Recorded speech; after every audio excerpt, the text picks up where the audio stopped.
Hello students, I Dr. Sneha Tiwari is going to talk to you all about amenorrhea in detail in today's lecture. So moving to the lecture, what do you mean by this word amenorrhea? If we go to the terminology, we will be able to understand it more easily. So menorrhea. Menorrhea means menstruation, and when we using a as prefix here, that means absence of menstruation. So amenorrhea is absence of menstruation. And one thing to be remembered here is that it is not a disease, it is not any disease, but it is a symptom. It is a symptom of disease. And whenever we're trying to understand anything, we should go for the cause or etiology. We should first understand what is causing it. So main two causes here are physiological and another is pathological.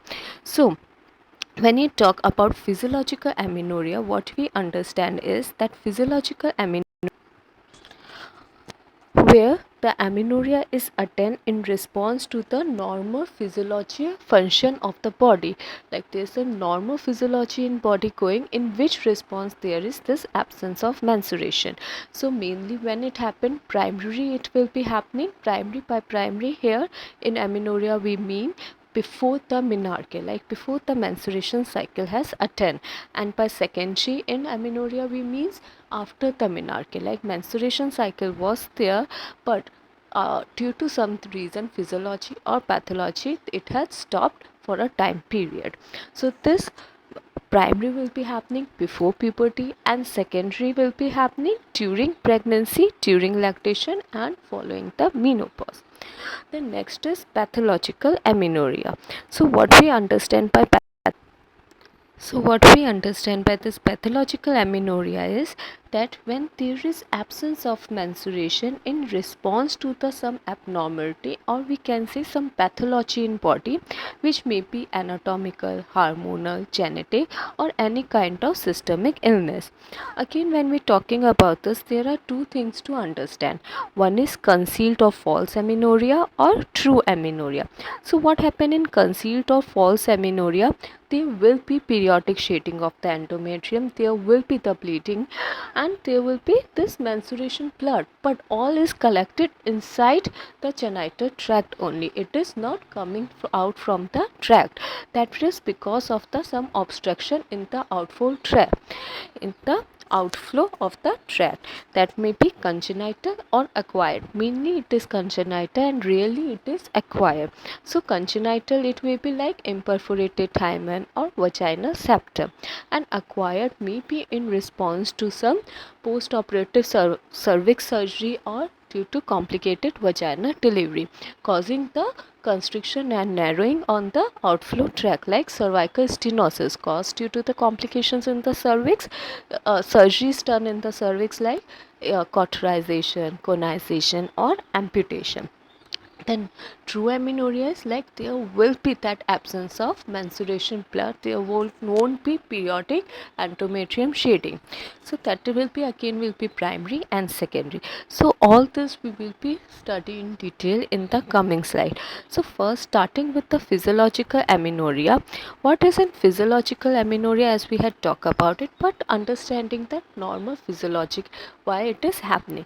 So before puberty, what happened? The pituitary hormones are not adequate enough to stimulate the ovarian follicles for the effective steroidogenesis.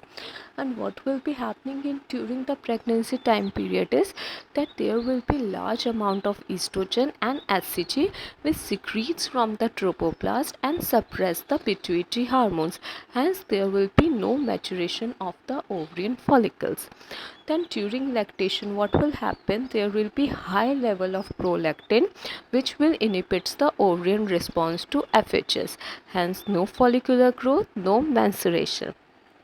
Then during menopause, what happened? There will be no more responsible follicles left behind, and hence their ovary will be in cessation and no estrogen production will be there. So in this cases of menopause, there will be no estrogen, no progesterone, but FHS and LH will be there, and there will be in high amount. Then coming to the next, pathological Primary amenorrhea. So pathological primary amenorrhea can be understood in two ways, and that is like in two way. One way is like if there are presence of secondary sexual character, and another if there are absence of secondary sexual character. So if there are absence of secondary sexual characteristics and no menstruation by the age of 14 period, then we will consider as pathological primary amenorrhea.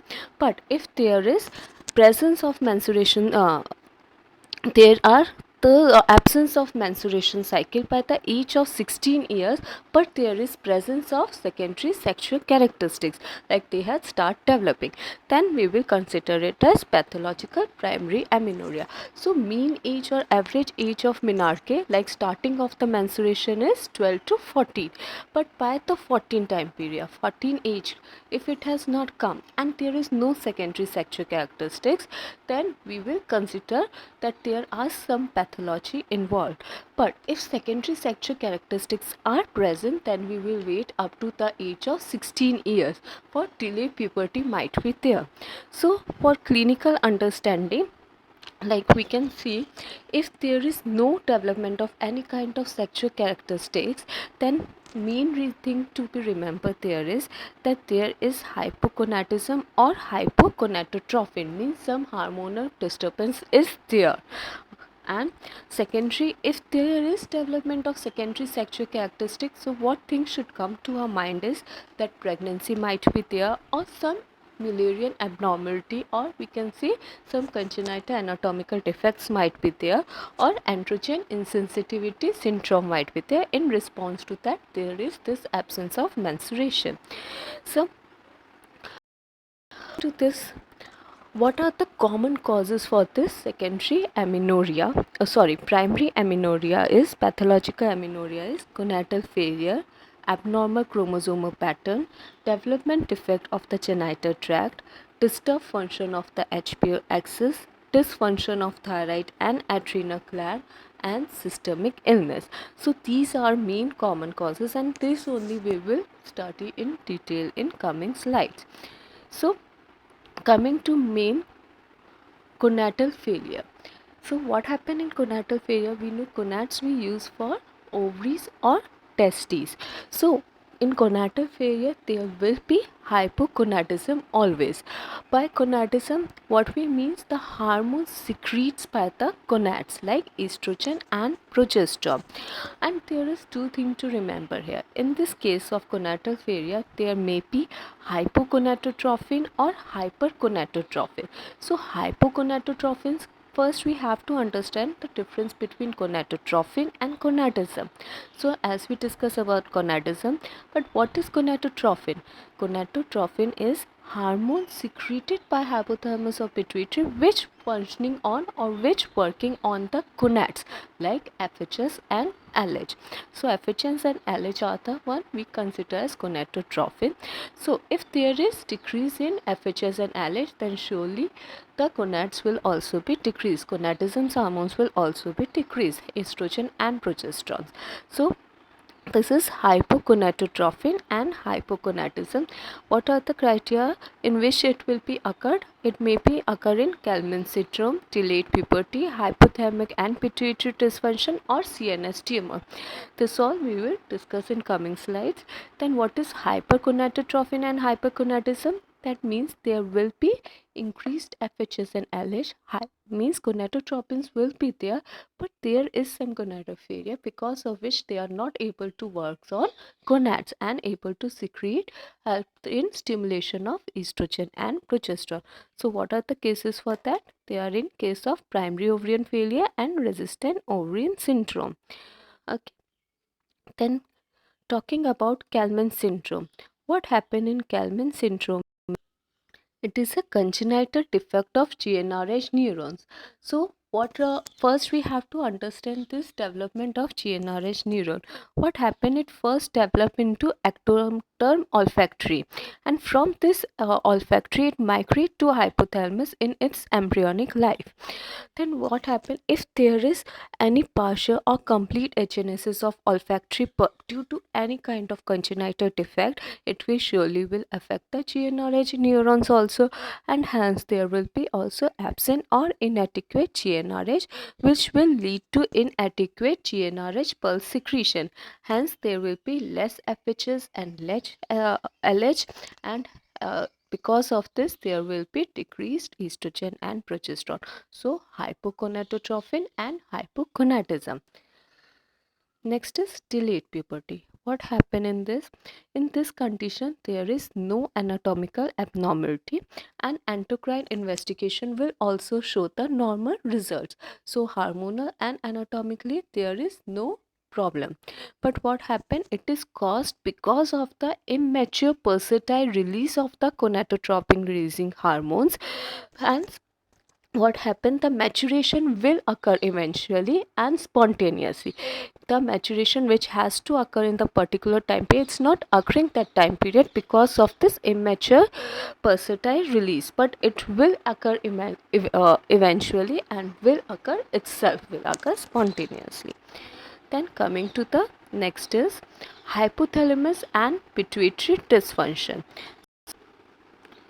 So due to any stress, which may be physical or mental, due to weight loss, excessive exercise or anorexia nervosa, there will be causing dysfunction in hypothalamus and pituitary hormones, hence will be causing amenorrhea. So what happen in any kind of physical or mental stress, there will be secretions of the dopamine, which will cause the negative feedback on FHS, LH or in the GnRH, so hence disturbing the menstruation cycle.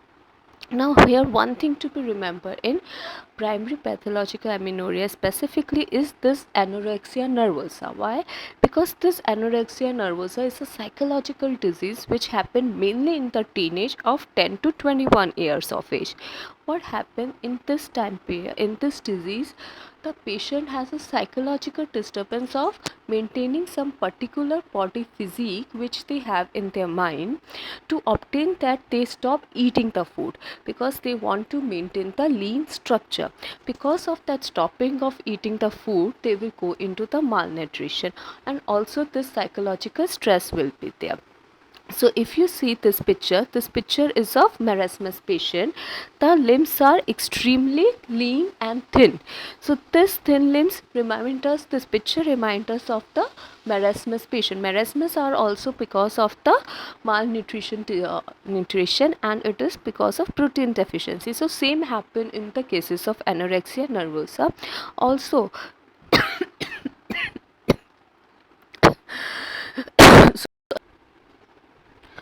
Also there will be low estrogen, and because of this there will be risk of early osteoporosis, which we see mainly into the post-menopause ladies. So coming to next, CNS tumors. What happen? The tumors like craniopharyngioma will reduce the GnRS secretion, hence they will reduce the FHS and LH. So hence FHS, LH are reduced, so again it will affect the gonadism hormones like estrogens and progesterone, and causing the disturbance in menstrual cycle. Then next is, this was all about hypogonadism and hypogonadotrophins. Now coming to next, hypergonadotrophin and hypogonadism. In this there are two diseases. One is primary ovarian failure and second is resistant ovarian syndrome. What happened in primary ovarian failure? You will remember that oocytes are made at the embryonic in the early embryonic life only itself, in the intrauterine. And what happened, that from the time period in embryonic life itself, they start going into the stage of arrest or atresia. So this stage of atresia keep continuing, and By the time of the puberty they are just left 4 legs, 4 to 5 legs, and in whereas when they were in embryonic life they had 6 to 7 million. So from 6 to 7 millions they are just left to 4 legs. But if this atresia goes in the large scale due to any cause, they may left not, there won't be any follicles left, or very less follicles are left to respond. So there will be no follicle, or only few follicles are left behind in the ovary by the time they reach the puberty. Then next is resistant ovarian syndrome. What happened here?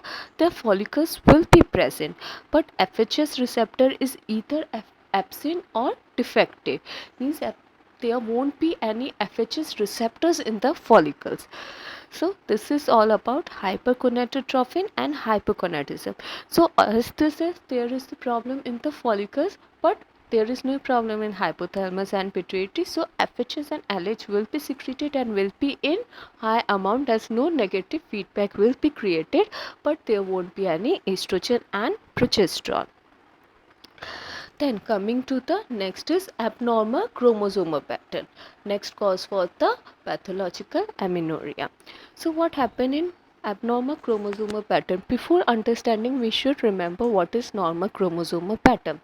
We know normal chromosomal pattern is 46 chromosomes, and 45-46 chromosome will be XX in females, and in males it will be XY. So and we also say like this, there are 23 pairs of chromosomes. Among them 22 pairs are autosomal and one will be sex chromosomal pair like XX or XY. So normal female chromosomal pattern will be 46XX chromosome, means 46 numbers of chromosome, and last two chromosome pattern will be XX. So there are three things to remember here. One, if the chromosomal pattern is abnormal in the less number, like in place of 46, if there are only 45 chromosomes, then there will be abnormality cause. Or if there is abnormal chromosomal pattern, like in place of 46XX we have 46XY chromosomal pattern, which is male chromosomal. This happen in the case of androgen insensitive syndrome. Or third criteria is where there are partial deletion or translocation or extra copy of chromosomes. Extra copy of chromosomes happen in the cases of Down syndromes and the autosomal chromosome number 21 especially. So further understanding them in detail, what happened in Turner syndrome? Turner syndrome is caused by either a complete absence or partial abnormality of one of the two X chromosome. That is, out of 46 X chromosome there will be only 45 X chromosome, or there will be mosaic form. Mosaic form में क्या होगा? There will be partial depletion, like there will be some cells having 45 X chromosomes and there will be some cells having 46 X chromosome. This is what happened genetically in Turner syndrome. Then what are the main features? Main features will be short structure, webbed neck, sheer chest with widely spaced nipples, wide carrying ankle, correction of the aorta, and streak ovaries. We can further understand with this picture. So if we see this picture, this is what is short, high and webbed neck. This is person will have a very short structure and webbed neck. Clearly we can see here. Then broad chest and widely separated nipples will be there. Then what you mean by correction of aorta is there will be narrowing of aorta, and streak ovaries means shrinkage of the ovaries will be there. So of course there won't be much follicles, or very follicles will be very shrinkage stage, won't be able to respond to FHS and LH. So of course in this FHS and LH levels will be high, but estrogen and progesterone will be decreased due to the streaked ovaries, bilateral streaked ovaries. Karyotyping 80% will have 45 X chromosomal pattern and 20% will have mosaic chromosomal pattern, means some cells having 45 X chromosome, some cells having 46 XX chromosome. Then next coming is about androgen insensitivity syndrome. What happened?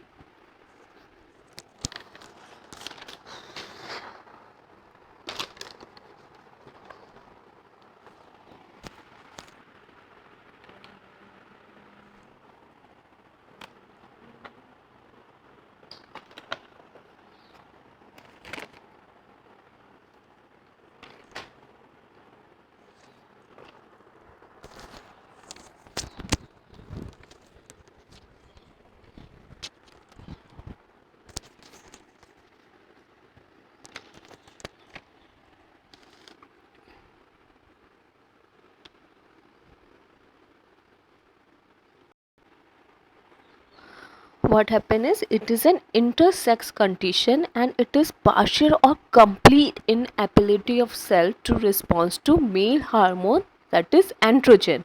As a result, the person has some or all physical trait of woman but in a genetical makeup of man, that is the genetical makeup of here will be 46XY chromosome, but they will have a features of females. This is also a case of hermaphrodite.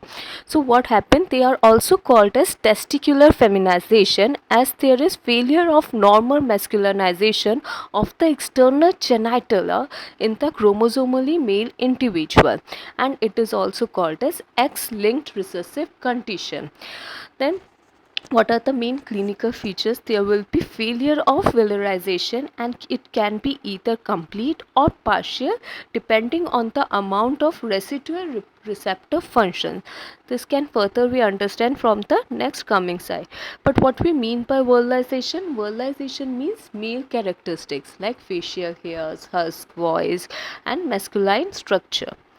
So, see, if we see here, this is complete androgen insensitive syndrome and this is partial androgen insensitive syndrome. One thing common will be here, that in complete androgen insensitive syndrome, like complete failure for the response of androgen, there will be short vagina will be formed and female external genitalia will be there.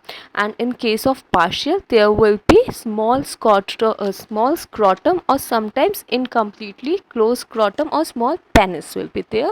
So small penis might be there and also might be hypospadiasis. So what is hypospadiasis? We know at the tip of the penis there is this opening, urethra. Okay, urethra opening will be there at the tip of penis in normal cases, but in this case hypospadiasis, that opening will be below the penis. So now if we see the complete androgen insensitivity syndrome, the features which we get mainly are like female body hair patterns will be there, like facial hair won't be there, breast development will be there, and in both the cases of complete or partial there will be undescent testes and no fallopian tubes, no uterus, no ovaries will be there. Then in this partial androgen insensitivity syndrome, we get some facial hairs or body facial hairs. Then small breast development will be there but it won't be that much, and undescent testes will be here. It might be undescent or descended, but mainly cases we get the undescent testes. So this is about the understanding of androgen insensitivity syndrome. Then coming to next is development defect of the genital tract. So what happened in this?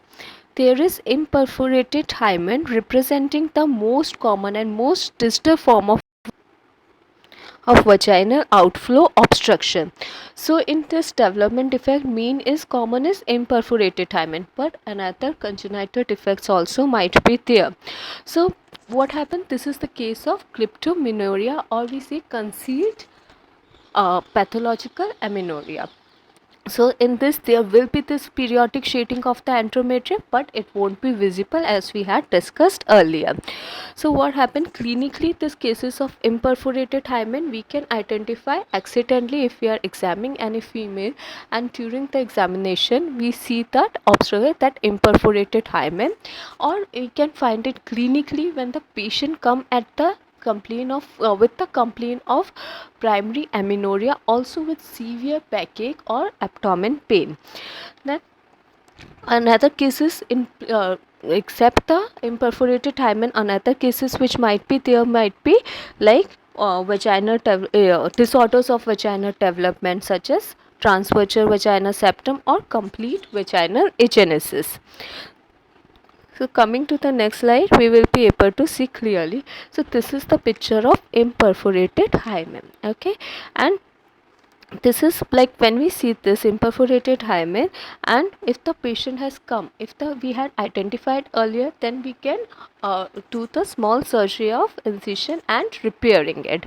But if the patient come in the complaint of severe back and abdomen pain and missing periods, primary amenorrhea, then there means there is hematocarpus which has already occurred. So what is hematocarpus? Hematocarpus is there is this collection of blood in the vagina, and because of this if you see this imperforated hymen case, here it is clear, but in that case it will be bulky and bluish, cyanosed, it will be cyanosed and bluish color.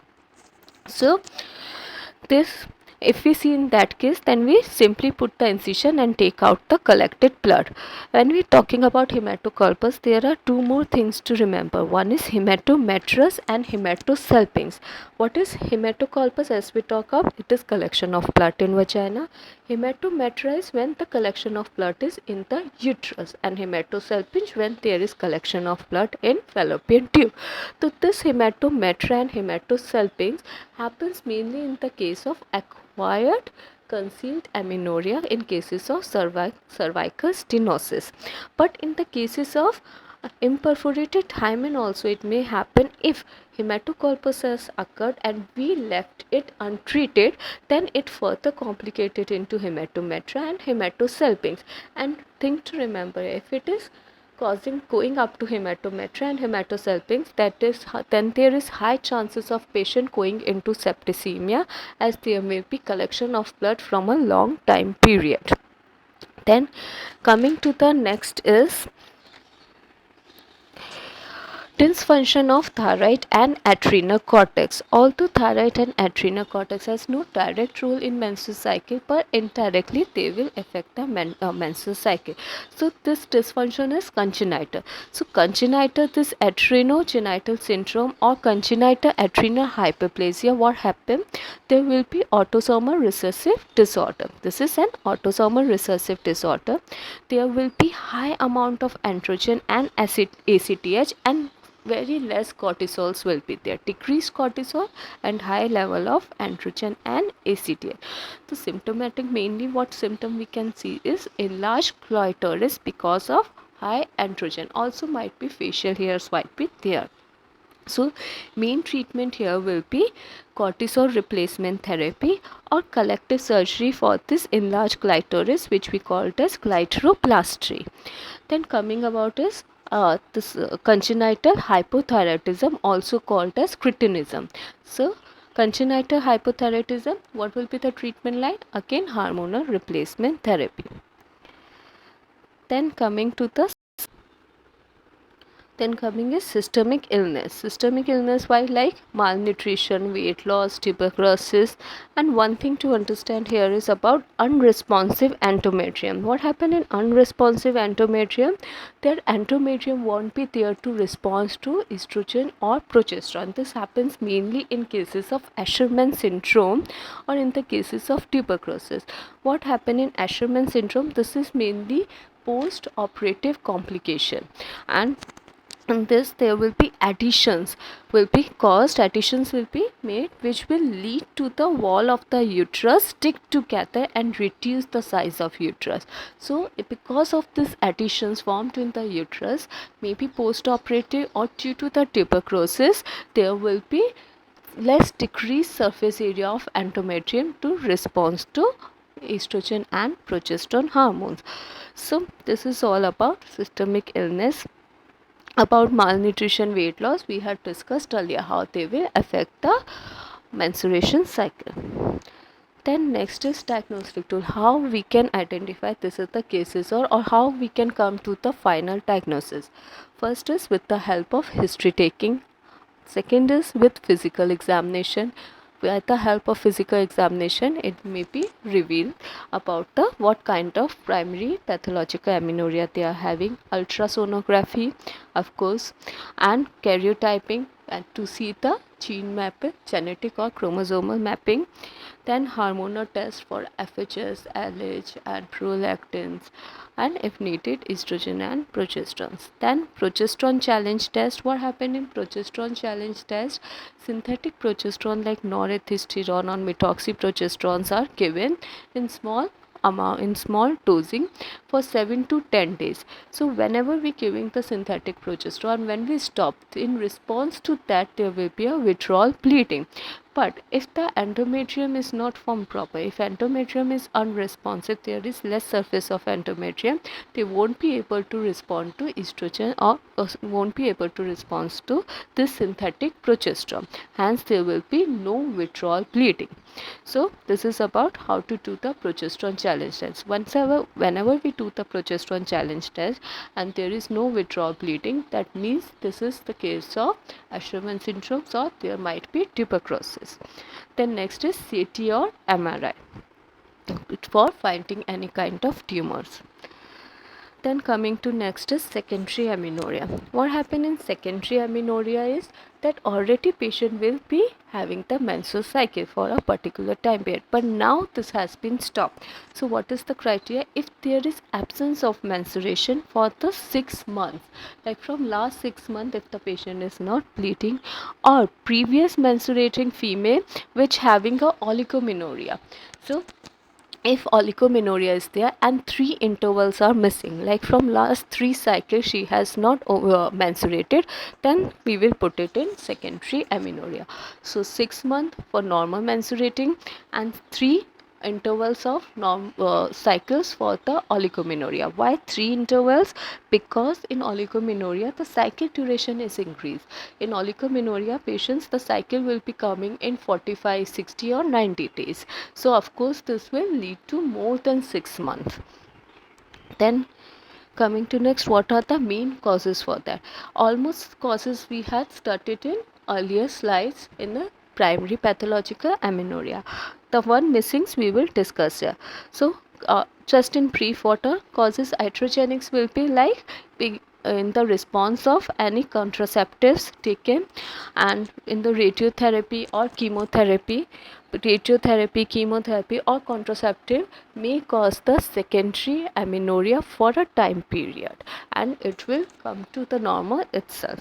Then next is systemic diseases like chronic illness, hypo or hyperthyroidism, uterine causes like cervical stenosis, which we had already discussed, Asherman syndrome, which also we had discussed. Then ovarian causes, which will be premature ovarian failure, resistant ovarian syndrome or PCOS. PCOS we have not discussed about PCOD, this we will discuss. Then next is hormonal causes. What are hormonal causes? Like hypothalamic causes will be about weight loss, excessive exercise, psychological distress or chronic illness or any kind of idiopathic which causing any kind of physical or mental stress. This also we had discussed earlier. Next is pituitary causes. Pituitary causes like hyperprolactinemia, hypopituitarism and Sheehan syndrome. This we had not discussed, this we will study now. So coming to the PCOS. What is PCOS? So PCOS is characterized by excessive androgen production mainly by the ovaries, and it is the hormonal disorder causing enlarged ovary with small cyst at the periphery. If you see this picture, it is clear. In this normal menstrual cycle there are follicles all over the ovaries, and in PCOS there are the small cyst forms and follicles are occur in peripheral area only. So just at the periphery this small cyst will be there. Then what are the clinical features or what it causes? First is how it is caused. What is the etiology for this? What is the etiology for it? The main reason is, first thing to remember is it is a heterogeneous disorder, like there is no one cause but multiple cause causing the PCOD, and among them one is unhealthy lifestyle. Then next is dysregulation of the genes for upregulation of enzymes in androgen biosynthesis. So because of that this is genetically disease, and because of this there will be excessive androgen production. And we know in this, although ovaries will be producing extra androgen, but in this cases because of this genetic dysregulation more androgen productions will be there. Then next is insulin receptor genes on chromosomes. This is also genetical disease. So if there is an insulin receptors genes on chromosomes present or dysregulation of genes for the upregulation of enzymes like for androgen or unhealthy lifestyle, this all will cause the PCOD. Then Next, what are the clinical features? First, this condition is characterized by hirsutism, acne, volitism, infertility, obesity, acanthes nigricans, and menstruation abnormality. So, by hirsutism, what we mean? Facial hairs. They will get, the females will be having facial hairs on the lips, upper lips, or at the chin area. Then, volitism is male characteristics like husky voice, a little masculine body.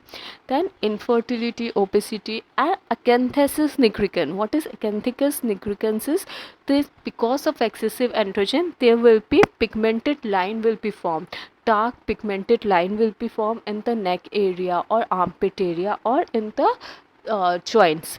So any kind of joints, armpits or neck area, this a line will be formed, pigmented dark line will be formed. So these are mainly clinical features.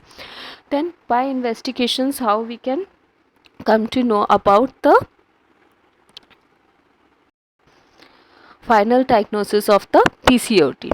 So ultrasound examinations are done, and especially in the obese patient, transvaginal sonography will be done. It won't be done from abdomen but from transvaginal in the obese patient. And one more thing to be remembered, transvaginal sonography will be done after the patient has been into the married life or having a sexual relation, is in sexual life. So after that only we can do this transvaginal sonography. So what happened in the sonography, there will be small multiple cysts will be shown in the peripheral area of around 2 to 9 mm, and ovaries volume will be increased and 10 centimeter cubic. Normal ovary volumes will be under 10 centimeter cubic, but in the cases of PCOD it will be increased. Then in hormonal assay, what we see that LH and FS ratio will be increased. More LH will be secreted, like 2 to 1 ratio will be there, and LH will be more, estrogen will be more, and androgen will be more in the cases of PCOD. So these are the lab investigations which can help us in making final diagnosis.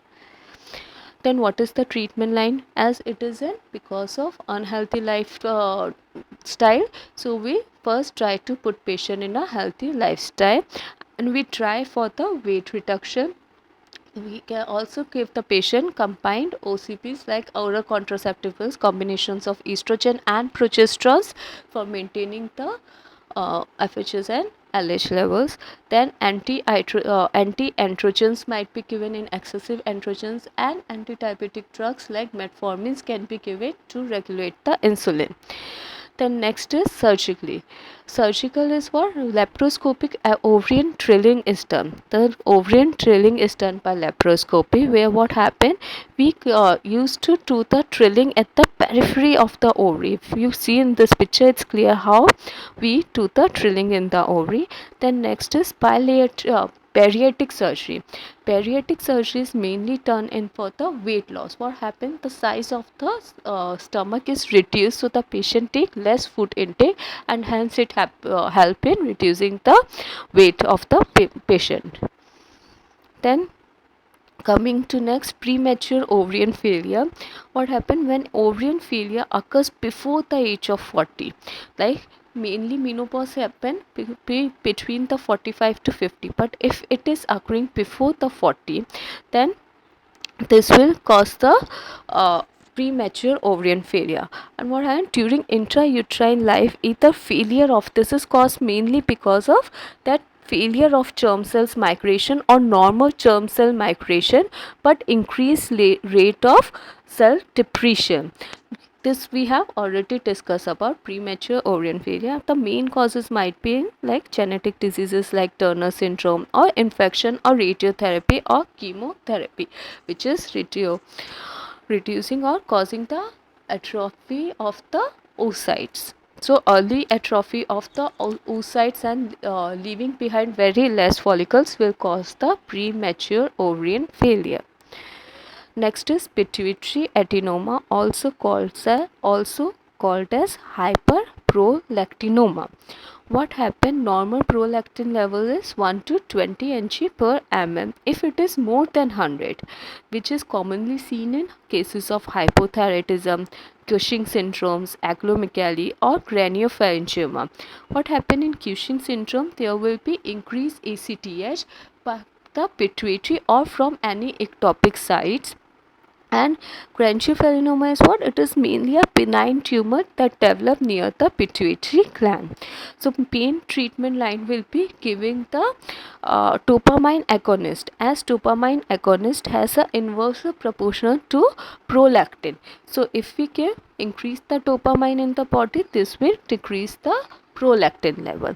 So we main dopamine agonist used clinically are bromocriptine and cabergoline. The next is Sheehan syndrome. What has happened in Sheehan syndrome? First, it is a pituitary necrosis following the ischemia due to massive obstetric hemorrhage, and most commonly it is seen in women with PPH. So it is the complication of the PPH which further lead to Sheehan syndrome because of the ischemia caused in the pituitary region and causing the necrosis of pituitary. The main symptoms will be failure in lactation, loss of pituitary and axillary hair, secondary amenorrhea, atrophy of breast and genitalia. Then diagnosis, how we can make a diagnosis? By history taking and by lab investigation, which will show decreased estrogen, FHS and LH, or other pituitary deficiencies hormones might also be there, like decreased thyroid stimulating hormones or ACTH. The treatment will be replacement of deficient hormone. Whichever hormone has been decreased, treatment will be hormonal replacement for the same. Then next is how we can diagnose it. First, by history taking, like nutrition, excessive exercise habits or weight changes are there. If any contraceptive practice is there, with the help of that also we can come to know about the cause of secondary amenorrhea. Then history of any kind of uterus or cervical So history of any kind of uterus or cervical surgery. Then physical examination by seeing the patient, its height, weight, if the hirsutism is there, if galactorrhea is there, in breast examination. Then by laboratory examination, which lab investigations we will do HCGs to see if there is this secondary amenorrhea is physiological due to pregnancy, or prolactin levels, FHS, LH, thyroid, karyotyping we will do to see if this is due to any genetical defects. CT MRIs will be done to see if this is because of any kind of tumor, CNS tumor, and USG to reveal if there is normal anatomical pattern, like no Mullerian tube defects is there, normal uterus structure is there, PCOT to reveal the PCOT. All these are diagnostic tool to find the secondary amenorrhea, to come to the final diagnosis of secondary amenorrhea. So this all was about the amenorrhea. I hope you are able to understand it and I make it easy for you all. Thank you.